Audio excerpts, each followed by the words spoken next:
বাংলার ইতিহাসে সবচেয়ে প্রাচীন নগরীগুলোর মধ্যে মহাস্থানগড় অন্যতম।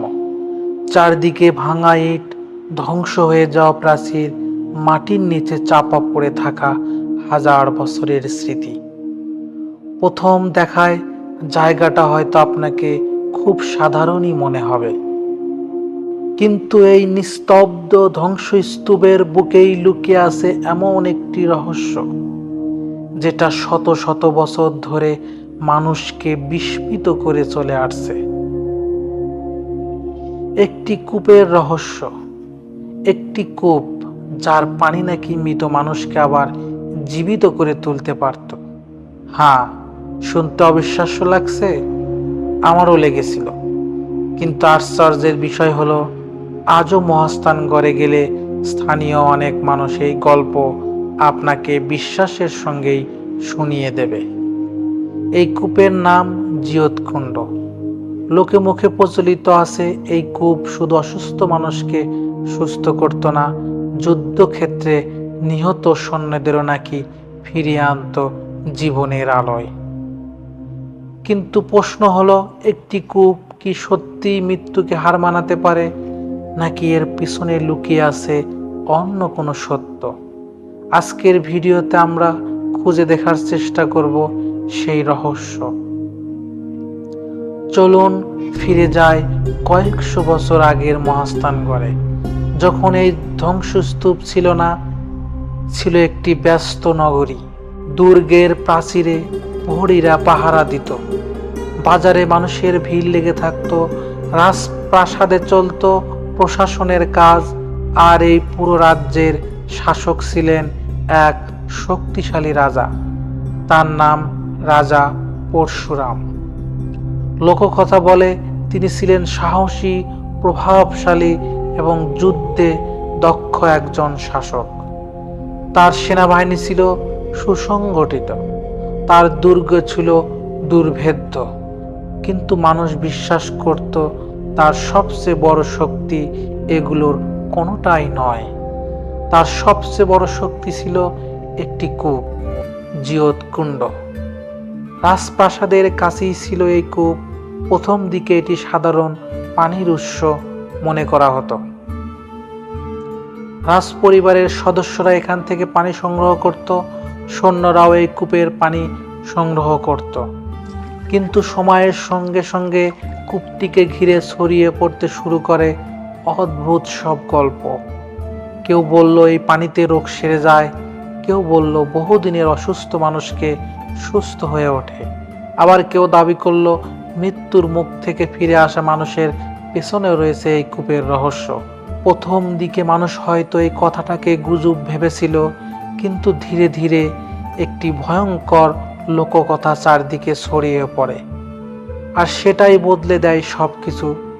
কল্পনা করুন, রক্তক্ষয়ী যুদ্ধ চলছে, চারদিকে তলোয়ারের ঝনঝন শব্দ, ঘোড়ার চিৎকার, বর্ষার আঘাতে সৈন্যরা মাটিতে লুটিয়ে পড়ছে। সারাদিন যুদ্ধের পর শত্রুপক্ষ বিজয়ের আনন্দে উল্লাস করছে, কারণ তারা নিজের চোখে দেখছে পরশুরামের অসংখ্য সৈন্য নিহত হয়েছে, মৃতদেহ ভরে গেছে যুদ্ধক্ষেত্রে, সব শেষ। এটাই ছিল তাদের ধারণা। কিন্তু পরের দিন ভোরে তারা যা দেখল, তাদের বিশ্বাসের ভিত কাঁপিয়ে দিল। যাদের গতকাল মৃত অবস্থায় পড়ে থাকতে দেখা গিয়েছিল, তাদের অনেকেই আবার অস্ত্র হাতে দাঁড়িয়ে আছে, আবার যুদ্ধ করছে, আবার শত্রুদের মোকাবেলা করছে। এটা কিভাবে সম্ভব? গল্প দ্রুত ছড়িয়ে পড়ল, আর মানুষের একটাই ব্যাখ্যা খুঁজে পেল, জিয়তকুণ্ড। লোককথা অনুযায়ী রাতে নিহত সৈন্যদের গোপনে জিয়তকুণ্ডের কাছে নিয়ে যাওয়া হতো। কূপের পানি তাদের শরীরে ছিটিয়ে দেওয়া হতো, আর কিছুক্ষণ পর নাকি তারা আবার জীবিত হয়ে উঠত। আজকের বিজ্ঞান অবশ্য এই দাবিকে সমর্থন করে না এবং করবেও না। মৃত মানুষকে শুধু পানি ছিটিয়ে জীবিত করার কোনো প্রমাণ ইতিহাসে নেই। তবুও প্রশ্ন থেকে যায়, পুরো গল্পটাই মিথ্যা হয়, তাহলে শত শত বছর ধরে মানুষ কেন এটা বিশ্বাস করল। কিছু গবেষকের ধারণা, যুদ্ধক্ষেত্রে অনেক আহত সৈন্যকে ভুলবশত মৃত বলে ধরে নেওয়া হতো। পরে চিকিৎসা ও বিশ্রামে তারা সুস্থ হয়ে উঠলে মানুষ সেটিকে অলৌকিক ঘটনা হিসাবে ব্যাখ্যা করত। কিন্তু লোককথা যুক্তির পথে হাঁটে না। লোককথা বেঁচে থাকে মানুষের বিস্ময়ে, আর সেই বিস্ময়ই জিয়তকুণ্ডকে পরিণত করেছিল অমরত্বের প্রতীকে। গল্প যত ছড়াতে লাগলো, শত্রুদের ভয় তত বাড়তে লাগলো, কারণ তারা বিশ্বাস করতে শুরু করলো পরশুরামের সৈন্যদের হত্যা করে লাভ নেই, তারা আবার ফিরে আসবে মৃত্যুকে হারিয়ে। এই বিশ্বাসই পরশুরামের সবচেয়ে বড় শক্তিতে পরিণত হয়েছিল। কিন্তু ইতিহাসে এমন কোনো শক্তি নেই যাকে কেউ চ্যালেঞ্জ করেনি। জিয়তকুণ্ডের ক্ষেত্রে সেই সময় এসে গিয়েছিল। লোককথা অনুযায়ী এক সময় মহাস্থানগড়ে আগমন ঘটে এক রহস্যময় ব্যক্তি, তার নাম শাহ সুলতান বলকি মাহিসওয়ারার।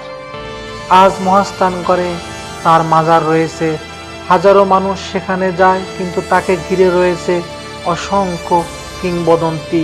সবচেয়ে জনপ্রিয় গল্পটি হলো তিনি নাকি দূর দেশ বলক থেকে মাছের পেটে চড়ে এই অঞ্চলে এসেছিলেন, যেই কারণে তার নামের সঙ্গে যুক্ত করা হয় মাহিসওয়ারার।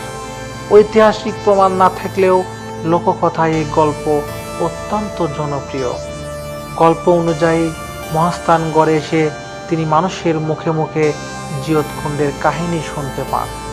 একটি কূপ যার পানি নাকি মৃত মানুষকে জীবিত করে, একজন রাজা যাকে পরাজয় করা অসম্ভব। তখন তিনি উপলব্ধি করেন পরশুরামের প্রকৃত শক্তি তার সেনাবাহিনী নয়, মানুষের বিশ্বাস। যদি সেই বিশ্বাসকে ভেঙে দেওয়া যায়, তাহলে সবচেয়ে শক্তিশালী রাজ্যও দুর্বল হয়ে পড়বে। আর তখনই শুরু হয় লোককথার সবচেয়ে নাটকীয় অধ্যায়। এক গভীর রাত, চারদিকে নিস্তব্ধতা, প্রহরীদের সতর্ক কণ্ঠে দূর থেকে ভেসে আসছে মহাস্থানগড় ঘুমিয়ে আছে। ঠিক তখনই নাকি শাহ সুলতান একটি পরিকল্পনা বাস্তবায়ন করেন।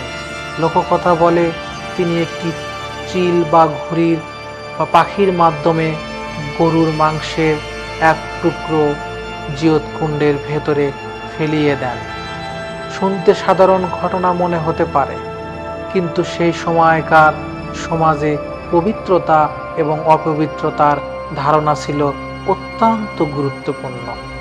মানুষ বিশ্বাস করত নির্দিষ্ট কিছু বস্তু পবিত্র স্থানকে অপবিত্র করে দিতে পারে, আর একবার পবিত্রতা নষ্ট হয়ে গেলে তার অলৌকিক শক্তিও হারিয়ে যায়।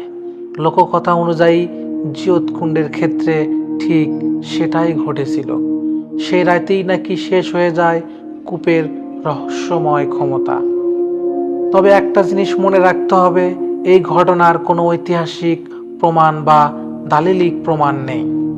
এটি সম্পূর্ণ লোককথার অংশ, কিন্তু গল্প এখানেই শেষ নয়, কারণ এরপর আসে সবচেয়ে গুরুত্বপূর্ণ পরীক্ষা। শুরু হয়ে যায় আরেকটি যুদ্ধ, আরেকটি সংঘর্ষ, আবার রক্ত ভিজে ওঠে যুদ্ধক্ষেত্র, আবার নিহত হয় বহু সৈন্য। মানুষ অপেক্ষা করতে থাকে, কারণ তারা জানে আগেও এমন হয়েছে, মৃতরা আবার ফিরে এসেছে, তাহলে এবার নিশ্চয় ফিরে আসবে। কিন্তু একদিন পার হয়ে যায়, 2 দিন পার হয়ে যায়, কেউ ফিরে আসে না, কেউ উঠে দাঁড়ায় না, কেউ অস্ত্র হাতে যুদ্ধের ক্ষেত্রে ফিরিয়ে যায় না। প্রথমবারের মতো মানুষ দেখলো মৃতরা মৃতই রয়ে গেছে। এই ঘটনা মানুষের বিশ্বাসকে ফাটল ধরিয়ে দেয়। যে বিশ্বাস এতদিন তাদের সাহস জুগিয়েছিল, সেই বিশ্বাসই হঠাৎ করে ভেঙে পড়তে শুরু করে। আর যুদ্ধক্ষেত্রে মনোবলের গুরুত্ব কতটা সেটা আমরা সবাই জানি। যে সৈন্য বিশ্বাস করে সে অজয়, সে ভয়কে সহজে জায়গা দেবে না। কিন্তু যখনই সেই বিশ্বাস ভেঙে যায়, তখন সবচেয়ে শক্তিশালী বাহিনীও দুর্বল হয়ে পড়ে। লোককথা অনুযায়ী ঠিক সেটাই ঘটেছিল পরশুরামের বাহিনীর সঙ্গে। অন্যদিকে শত্রুপক্ষের সাহস বেড়ে যায়। তারা একসময় জিয়তকুণ্ডের গল্প শুনে আতঙ্কিত হয়ে পড়ত। তারা এখন বুঝতে শুরু করলো পরশুরামের বাহিনীও অন্য সবার বাহিনীর মতোই, তাদের হারানো সম্ভব। এরপরের ঘটনাগুলো নিয়ে ভিন্ন ভিন্ন মত রয়েছে। কেউ বলেন রাজা পরশুরাম যুদ্ধে নিহত হন, কেউ বলেন তিনি শেষ মুহূর্তে লড়াই করেছিলেন, আবার কেউ বলেন তিনি পালিয়ে যাওয়ার চেষ্টা করেছিলেন কিন্তু যুদ্ধে নিহত হয়েছিলেন। কিন্তু প্রায় সব লোককথায় এক জায়গায় একমত, সেই সময়ের পর মহাস্থানগড়ে তার শাসনের অবসান ঘটে, একটি যুগের সমাপ্তি ঘটে, এক রাজার পতন ঘটে, আর ধীরে ধীরে নিভে যেতে শুরু করে জিয়তকুণ্ডের অলৌকিক কাহিনী। আজ শত শত বছর পর আমি যখন এই কূপের সামনে দাঁড়িয়ে আছি, তখন এটাকে আর অলৌকিক কিছু মনে হয় না, এটা শুধু একটি পুরনো কূপ। কিন্তু প্রশ্নটা এখনো রয়ে গেছে, জিয়তকুণ্ডের আসল রহস্য কি ছিল?